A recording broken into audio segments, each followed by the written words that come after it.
창세기 22장, 창세기 22장 19절에서 24절까지 한번 보겠습니다. 좀 길지만 좀 보겠습니다. 아브라함은 축복을 확정한 다음 모리아산에서 내려옵니다. 여기 19절에서 조금 의미 있는 내용이 나와요. 그러므로 그 아브라함은 돌아가고 있다. 그 사환들을 향하여. 그리고 그들은 일어나고 있다. 그리고 그들은 브엘세바를 향하여 함께 가고 있다. 그리고 아브라함은 그 브엘세바 안에 거주하고 있다. 사환들이 왔을 때 사환들은 일어나고 있습니다. 마치 예수님이 기도하러 겟세마네에 갔을 때 제자들에게 기도를 부탁하고 예수님도 기도하러 가죠. 돌 하나 던질 만큼 거리로.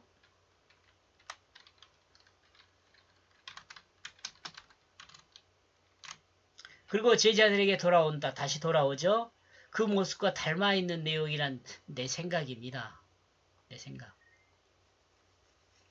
아브라함만이 이게, 그러니까 사환들 2명이죠. 그때는 사환들 2명을 나귀들과 함께 있으라고 하고, 아브라함하고 이삭하고 번제 드릴 재료들을 가지고 모리아산으로 올라가잖아요. 그리고 이제 다시 이제 내려온 거예요.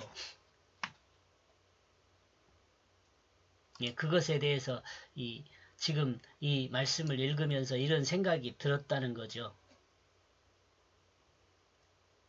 그리고 아브라함과 사와는 브엘세바를 향하여 함께 가고 있다. 그렇다면 왜 아브라함은 브엘세바로 갔을까? 브엘세바는 아브라함의 아들 이스마엘이 거주하는 곳입니다. 그죠? 어쩌면 아브라함은 사라에게 큰 부담을 가졌을 수 있습니다.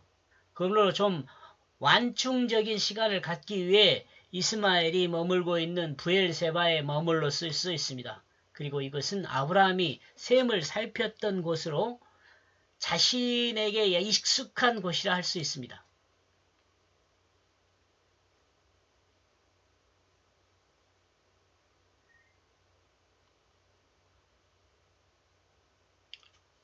여기서 제가 고민했던 내용이 기록을 안 해놨네요. 여러분도 한번 고민을 해보시기 바랍니다.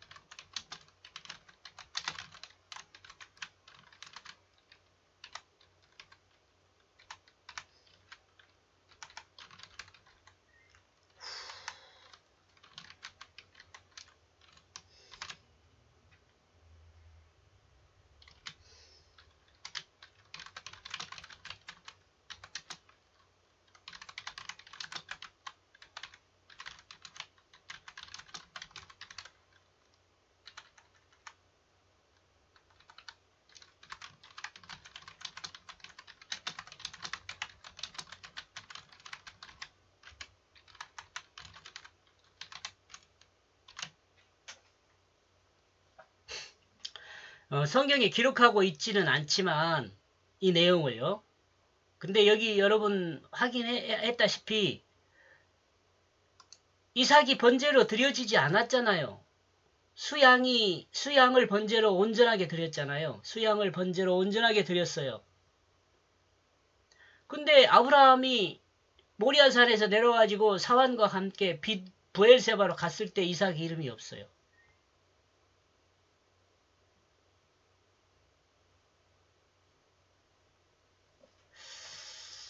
어때요? 왜?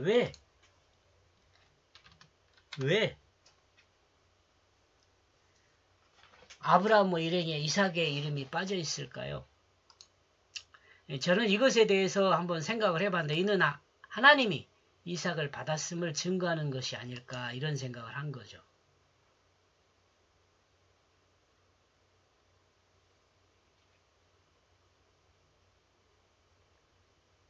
한번 이렇게 성경에 기록되어 있는 것은 아니에요. 그러나 우리가 한번 생각을 해보자는 거죠. 왜 그랬을까?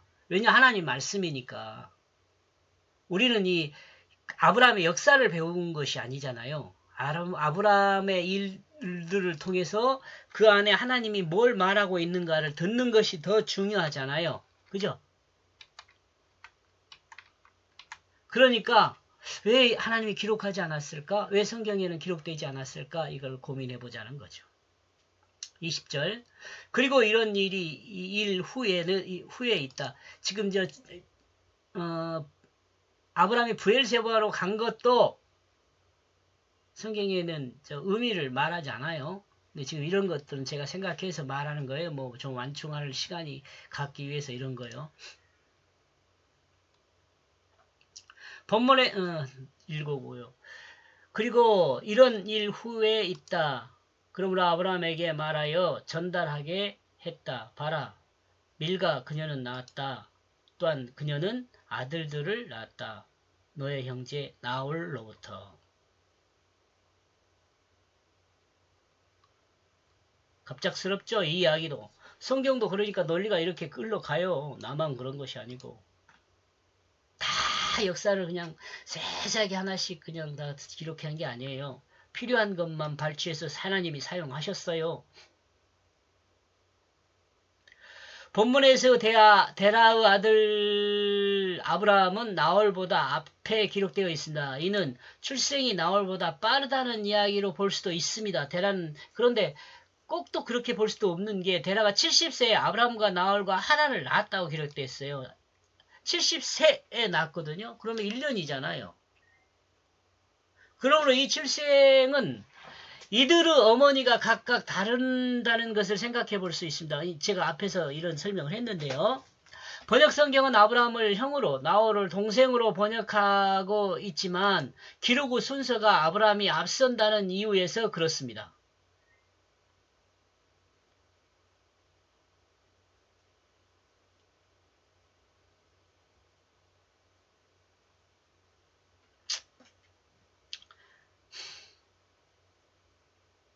그러나 동생이라고 번역한 근거를 가진 단어는 없습니다.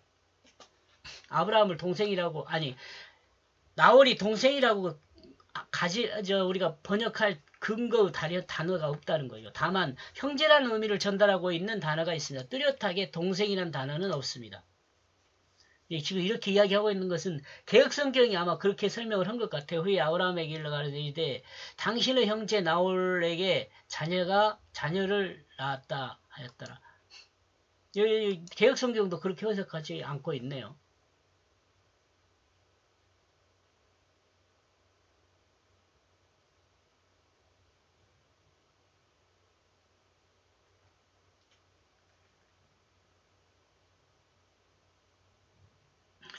옛날에는 이렇게 번역을 했는데 지금은 이제 수정이 된 것 같아요.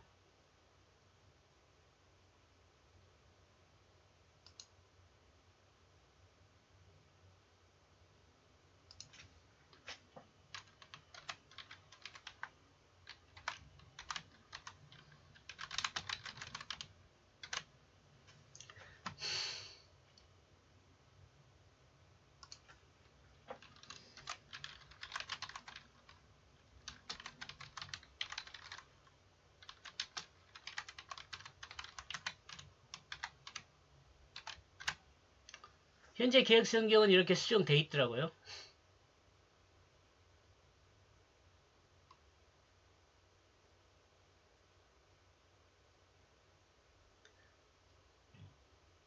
아브라함이 조카 롯을 사후로 생각했던 것은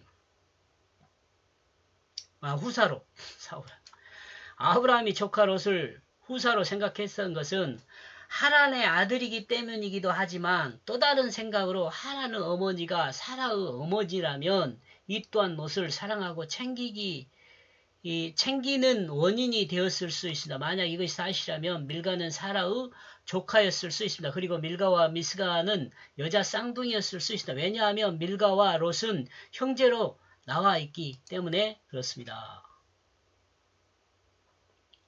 좀 혼란스러운 여기서 아브라함의 가계도를 한번 이렇게 그려본 거예요. 데라가 70세에 아들 3명을 낳았잖아요. 아브라함과 나홀과 하란을 낳았어요. 70세에. 이렇게 70세에 낳았는데 이것은 한 여자에서 나왔다기보다는 아내가 하나, 둘, 세 명이 있었을 수 있다는 거죠.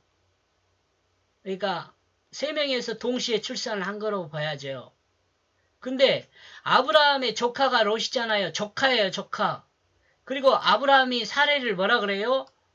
누이라 그래요, 누이.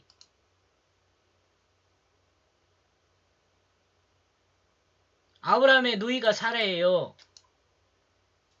이렇게 된다면, 여기까지만 본다면, 이게, 그 아브라함이 아브라함과 사례는 아버지는 같아요, 데라로. 근데 어머니가 달라요. 그러니까, 데라는 최소한 2명 이상의 아내가 있어요. 성경이 기록된 걸로라면. 근데 저는 이거 한 3명 정도 되지 않을까, 이렇게 생각을 하는 거죠. 왜? 아들이 셋이니까. 70세에 낳은 아들이. 1년에 쌍둥이를 낳았을 수도 있죠. 쌍둥이를 낳았을 수도 있어요.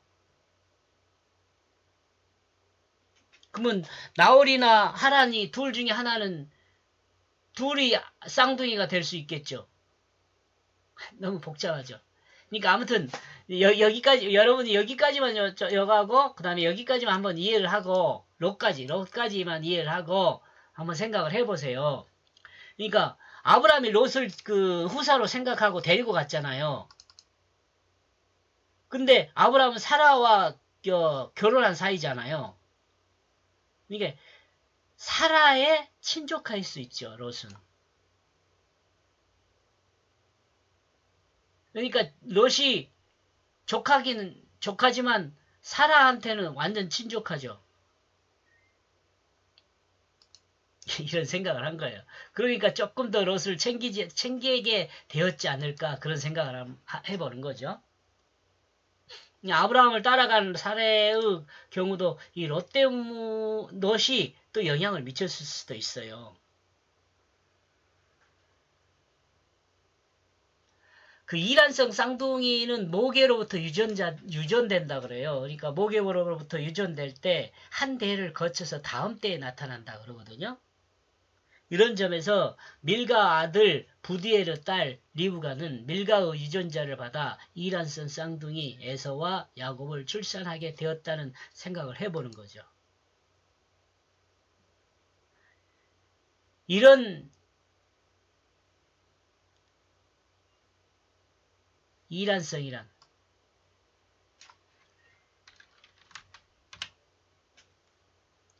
이란성이란 생각은 체형이 서로 다른 것에서 생각한 것입니다. 여기 누구요?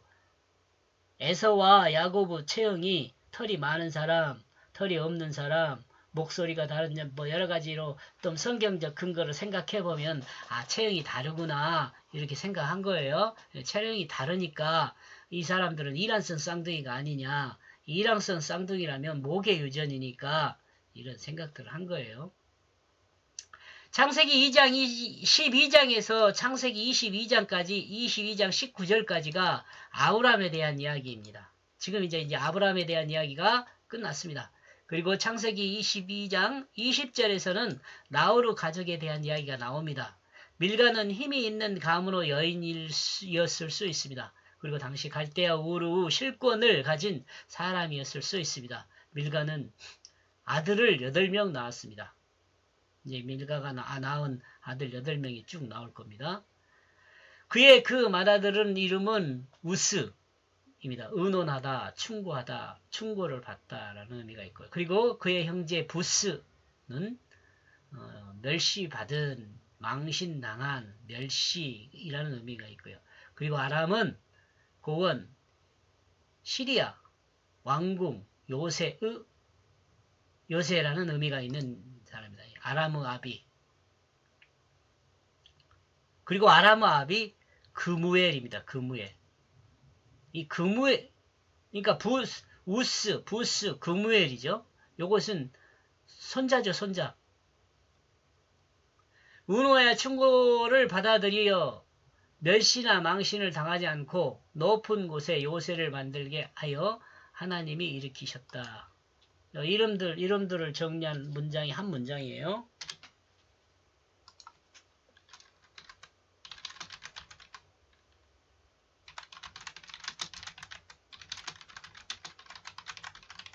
정리는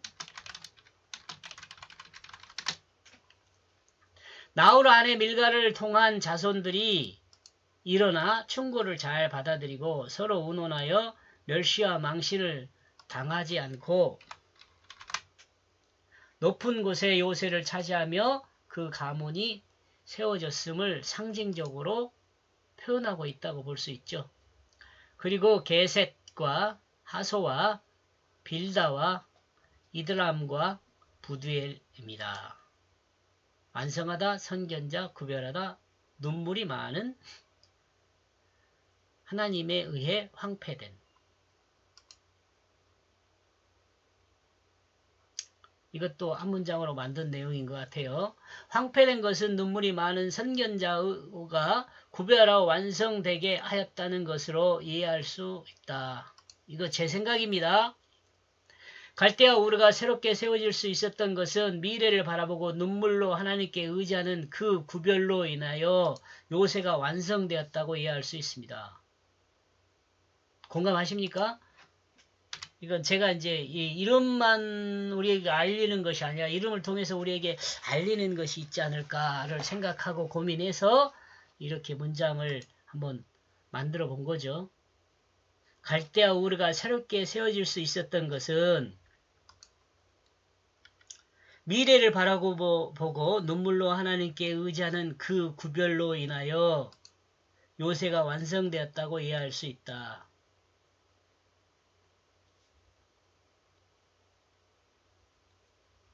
23절 그리고 그 부두엘은 리브가를 낳았다. 이 8사람은 아브라함의 동생 나홀의 밀가가 낳았다.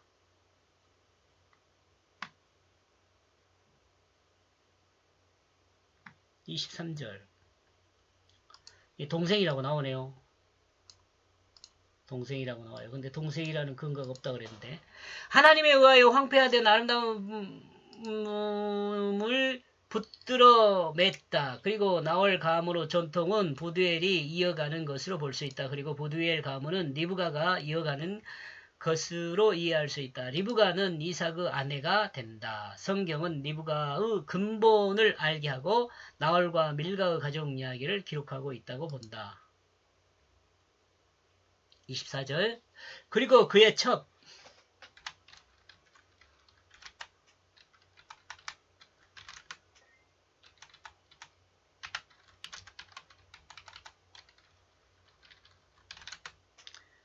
그의 첩의 이름은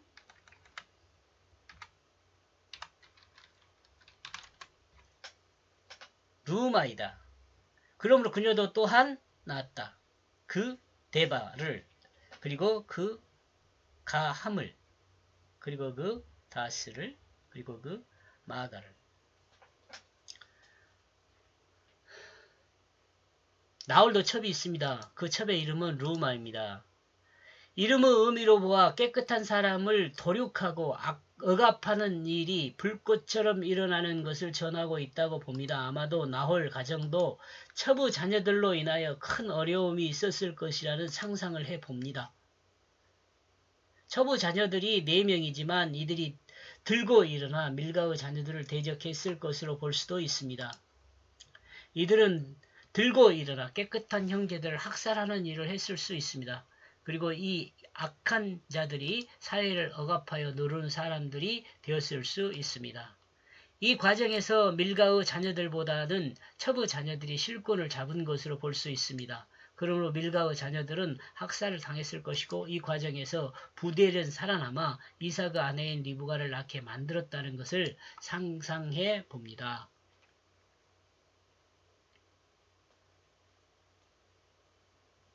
이렇게 해서 19절부터 보나요?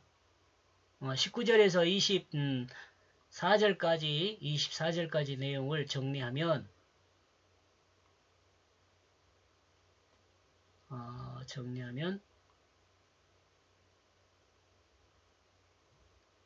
나홀은 아들을 낳아 황폐화된 곳에서 아름다움을 붙들었다. 이렇게 정리해 보았습니다. 이 내용을 들었으면 이해가 가도 듣지 않았으면 좀 이해가 안 갈 수도 있겠다. 그런 생각을 합니다. 고맙습니다.